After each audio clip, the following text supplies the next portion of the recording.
And now let's greet our racer of swamp buggies.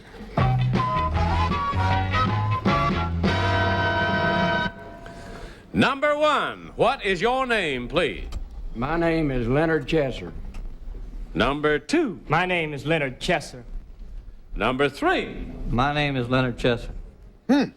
All right, all three of them say so. Only one of them's telling the truth. Here is Leonard's story. It says, I, Leonard Chesser, am the world's champion swamp buggy racer. The buggies are homemade and come in every style and shape imaginable. A first-rate swamp buggy operates as efficiently under the mud as on it. In fact, some drivers have disappeared for distressingly long periods of time. This annual run for the mud takes place in an Everglades bog in Florida. Now, since holes are placed in different sections of the course each year, skill and maneuverability are more important than speed.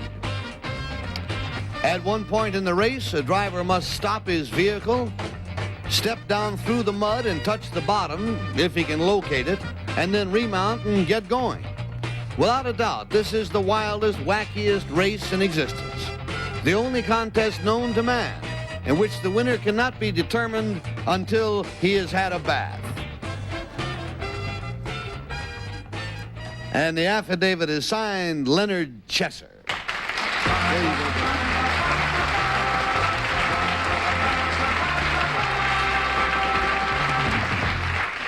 And let's start the questioning with Tom Kennedy, please. Oh, the accents all qualify. They all sound like they could come from Florida. Those look like cars. Number three, or those, what kind of propulsion do you have on your swamp buggy? Propulsion? What you mean? What makes it go? Is it a propeller on the back, or is it a motor, a combustible engine type motor, or what? It's a motor. A motor, like an automobile. Right. Number two, I've been sweating out Walter Brennan for years. Is there really and truly such a thing as quicksand? Yes, sir. Number one, have you ever encountered quicksand personally? Yes, sir. Number three, have you ever encountered quicksand? No, sir. How about number two? Have you ever encountered at that point where you have to get out of your vehicle and step into the... How about alligators? Any chance of running into one of those? Well, there is in Florida, but not where we run this race. All right, there goes the buzzer. We go down to Kitty. Thank you. Number one, I flew over the Everglades recently, and they're drying up. Is that not true? Well, that's a report that we get on it, but actually they're not. Well, I was there. They were. Well, you were there during dry season. Rainy season starts in several months. Oh, I see. And you do. And number two, you do your buggy racing in the wet season. We do it in October and February. And is it raining then? A little. Number three, what about the birds? Are they still there, the white heron and all that business? Yes, ma'am. And no alligators? A few alligators. Number three, who invented the swamp buggy and for what purpose?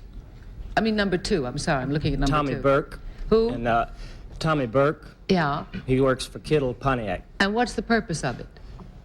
Well, the guy's just, you know, it was invented a long time, you know, before my time. I see. The race has been in existence over 20 years, but... And from Kitty, we go to Bill Cullen. Number three, how long does this race take to run? What's the running time? Around the track, you mean? Yeah. I'd say around 2 minutes. Number one, I noticed in the picture that at least one of the racers, perhaps more than one, had two men riding in them. What's the purpose of the extra man? Well, when they stop to let the driver get out and touch the ground, the other man will keep the accelerator pushed down and keep the motor going, and will actually assist in putting it in neutral.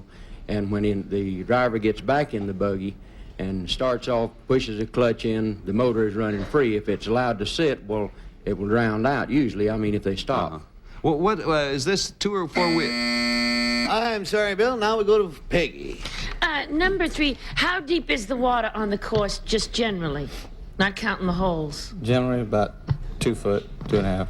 Thank you. Now, number two, how deep are the holes that they dig for traps? They vary from the deepest one that is about 6 feet, and anywhere from 0 to 6 feet. Well, when you hit a 6-foot hole, how do you get up?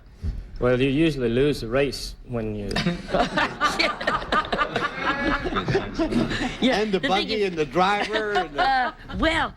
Number one, how much does one of these swamp buggies cost? Well, it depends on the time and who does the labor. If you do it yourself, you can have as much as $3,500 in one. Depends on the motor that you're running, depends on the transmissions you have and things of that nature. Thank you. Number 3, which town is this race course near? I mean, I saw stands there, so it must be people must get there some way. Oh, it's in Naples. Oh, near Naples, Florida. Thank you. And there goes the bing bong. It is now voting time. Audience, and I'll take another peek around. We're looking at number 1. Take a peek at number 2. Another shot at number 3. And how would you vote if you were on the panel? Well, we'll find out what the panel has done. Yeah. Has everybody marked the number in? I'm going with you, sir. Let's start then with who? We start with Tom, I guess. Huh? Yeah, Gary, you know something? Number 1 sounds about as authoritative as they come, but I'm going to go with number 3 because I was told there is no such thing as quicksand, and he's the only one who said there wasn't, or he hadn't. So I'm going to go with him on that. All righty, we got a 3. And Kitty? Well, I think it's number 3, and then I thought it was number 2 because he was very good about the race and about getting off and on and all that. And then I voted for number 1. Shrewd thinking. We have a 1 and a 3, and Bill Cullen. Well, number 1 gave me a good reason for the second occupant of the swamp buggy. And I hate to jinx you, Kitty, but I voted for number 1, too. Oh, we're both all wrong. Yep. And Peggy. Well, gee, I don't know about quicksand, but in Gentle Bend they had quicksand, and that was in the Everglades. Movies. That's TV. Number 2 is young and in condition, but they put him in there to fool me. I voted for number 1 because he said that the Everglades weren't drying up, and people who live there don't want that rumor to get around, even though a lot of people think they are drying up, honey. All righty, it's 3 1s and a 3, and so will the real Leonard Chesser. Please stand up. Hoo-ha!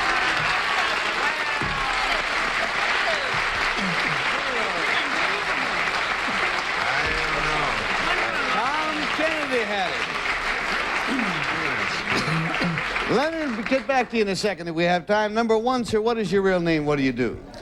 My name is Doug Hendry. I'm sheriff of Collier County, Florida, and Naples. Hey, good to have you,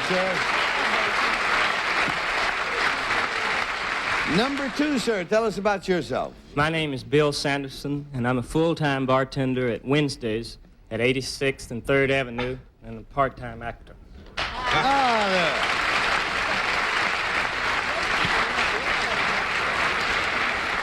And the definitive answer then, Leonard, is that there is no such thing as quicksand, huh? Oh, I imagine there is. I just ain't never been in it. Oh, so for the wrong reason, Tom Kennedy got you.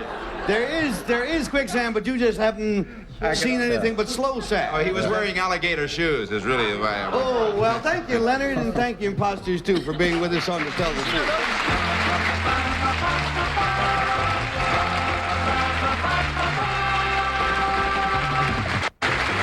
This is Johnny Olson speaking for To Tell the Truth, a Mark Goodson, Bill Todman production.